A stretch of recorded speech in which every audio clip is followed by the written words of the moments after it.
Nerds, Gozmaster here, aka G to the 3. I wanted to shoot a real quick video for you. I know it's over. By the time you're watching this event has been long dead, but the Return of the God Pharaoh, one of the biggest complaints I always hear from folks is, oh my goodness, how do I beat a strategy for beating Nicol Bolas in the Return of the God Pharaoh? It's so difficult. Well, if you don't know, one of his abilities is, and they won't show us his ability is, he can actually go through and wreck you by using his ability that if you have a creature on the board, he does like 20 or 40 damage to you, and then it's just ridiculous. He winds up decimating you. So you can't, one of the key things to beat him is to not have a creature on the board. And if you have, if you ever bring a creature out, the creature itself has to not be there while it's his turn. So I play a creatureless deck, and this is the way I do it. I play War of Invention, Blue Sun Zenith, Stitch in Time, Rashker's Expertise, love that card. Omniscience, of course, Imminent Doom, Song of Creation, Hour of Promise, Seasons Past, and Inspired Ultimatum. If you need a synopsis on what each card does, go look them up. But I'm basically doing this so that you guys can see it and see how I get an idea of what the gameplay is. But the big thing is even if you play cards that are slower, it's a grind. It's a bit of a grind. But if you play cards that are slower, that do damage to the opponent and don't put a creature on the board, he has one creature, I think, in his deck, and it takes him, it's very rare he gets it out. So if you have some controllable damage, like electro dominance or something like that, then that's a good thing to do there with him. But for the most part, man, I'm telling you, it's pretty basic. It's not really hard to do. It's just a pain in the butt to do because it takes so freaking long. All right, so let's do this, and let's go get our conversion down, get that converting, and we'll actually power up this, and that should start to go to town once it does. Omniscience, of course, is the card. It's the chase card. It's a card you want to go get if you have not gotten it yet, because it is totally worth getting.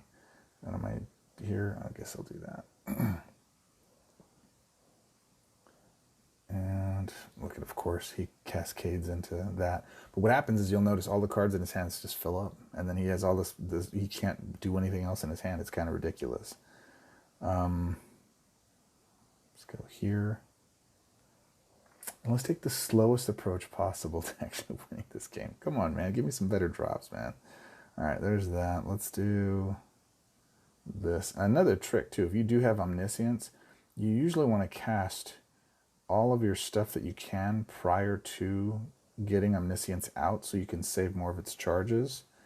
So like my conversion stuff, if I can get it to convert and cast spells before and still charge up my other card, that's what I want to do, or charge up my Omniscience. What do I want to do here? I want to do that.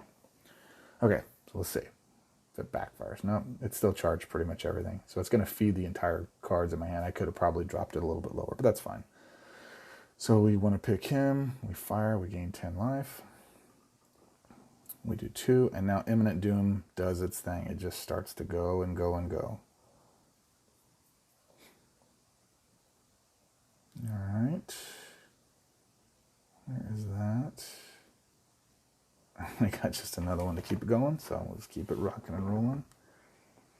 And once Imminent Doom has a few charges, even if you match it by accident, at least it doesn't destroy it. So it still continually progresses. It just takes a little while. All right. I'm trying to tap through this as quickly as possible. It's still going to take a few minutes. Oh, I got one more turn here. Now in this deck, what's interesting is I do have several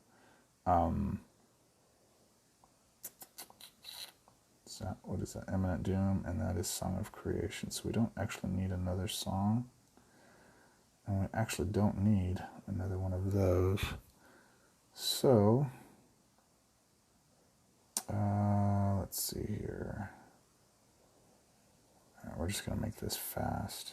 There we go. Oh, there goes song. I matched my own song and crushed it. But now we start the cycle over again. Let's see if we can get some cards in our hand. Boom. And there are other cards like some that don't draw, but that basically do put stuff in your hand. Like some people would try to use Days Undoing, and I don't recommend doing that because then you're giving Bolos a chance to cycle through to find the creatures that he has. And once they hit the board, they can get a little out of hand for you. So I think it's best just not to mess with it, and instead of just one click to get it in. Like right now, you notice I don't have to click anything other than actually setting up the combo and running it. And there we go. So we did get another song out, and I wound up dropping all the cards out of my hand.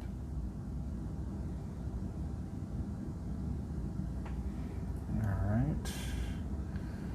right. Let's see here. So we want to do that.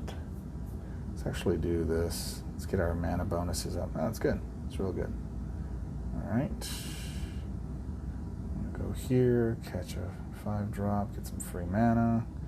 What's my bonus up to? It's plus, it's green actually. It's pretty high. So let's do that.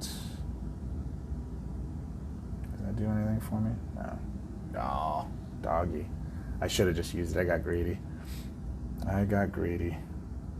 Alright, let's see. Alright, there's another one. That goes. Let's do this. And is it green again? It is green, isn't it? Yeah, so I gotta get green matched. This will go. That'll do it. Boom. Come on, Bolas. Just die already. And every time I cast a spell, I'm doing 16, 17. That imminent doom really starts to take a toll. After about the 5th or 6th turn of doing this, you're really starting to do some serious damage. If you're averaging about 7 to 10 spells a turn, if you can, that adds up really, really quickly. I got 2 extra swaps. Don't need you. Got a lot of you seasons past. All right, so let's do. Did we already do this? We did. Okay, so that is green. We can go here. Boom. What's my mana bonus? Is 7 on green right now. So let's go here, and that should do that. Boy, that's gonna crush that, whatever that is. There that goes. I'm surprised it's not actually charging up more of my hand. There's a 3rd one. All right. And that fills that all up, and that should get us going again.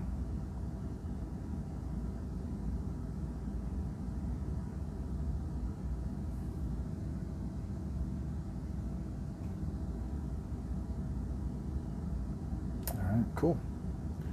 Last one, that's exactly the one we wanted it to be. All right, actually, I'm going to say no. So now here's a little thing. If you have cast spells in your hand, okay, if you have charged up spells in your hand, and you have Ultimatum, right? If you have Inspired Ultimatum. Now, if it's charged by mana drains, by like you've converted gems and you've got a match to go make that, then cast it. If it's I typically, what I do is if I then have Omniscience on the board, I don't cast it. And the reason is because I want Omniscience to go towards some of the other things that are going on to cast some of these other spells. So here, I'm going to take that one out. Yeah. All right, did I get rid of it? I did, okay.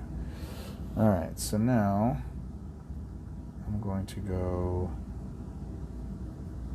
which one do I want to go with? I think I'm going to go here, because I won't get a double drop. Yep. Bam. Let's game. I didn't realize I'd beat him so much. So there you go. That's how we do it with this deck, with Sarkhan. That's how you wind up beating it, so that you're not having to take any damage, really, from him on his end.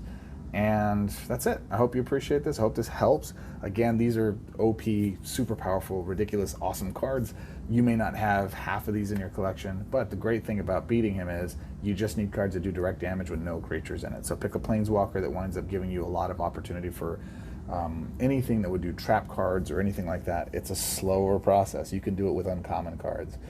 I built a deck, an uncommon deck, for one of my other coalition members like a year or two ago, before any of these new cards are in place.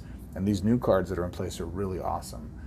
Another thing you can do too is if you have Sarkhan, is you can have some of the bigger creatures that are cycling, like the Terra Forax or whatever his name is, the new one out of Ikoria, as of this recording.